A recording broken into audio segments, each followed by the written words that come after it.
Batman Arkham Knight still feels like the closest thing sa pagiging Batman sa gaming. Pag glide mo sa Gotham habang umuulan, may police chatter sa background, tapos kita mo yung neon lights sa buong city, sobrang lakas pa rin ng atmosphere niya hanggang ngayon. At yun agad yung mapapansin mo sa Arkham Knight. Alam ng game exactly kung anong klaseng Batman experience ang gusto niyang iparamdad sa'yo. Yung combat system sobrang smooth pa rin kahit ilang years na lumipas.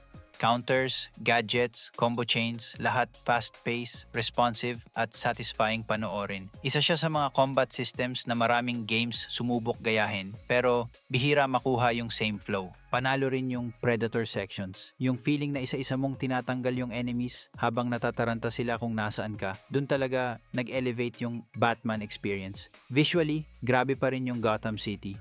Hindi lang siya malaking open world. May sariling identity yung city. Yung ulan, smoke effects, abandoned streets, at overall dark comic book look sobrang memorable pa rin. Yung Batmobile lang talaga yung pinaka-divisive part ng game. May moments na cool siya gamitin, lalo na sa traversal at chase sequences. Pero may ibang tank battles na medyo naparami, kaya minsan nababasag yung pacing ng experience. Still, hindi enough yon para masapawan ang pagka-solid game niya. Kasi kapag pinag-usapan mo ang overall presentation, atmosphere, gameplay polish, at immersion, Arkham Knight still feels premium kahit ngayong 2026. At sa dami ng superhero games na lumabas over the years, bihira pa rin yung may ganitong level ng confidence at style.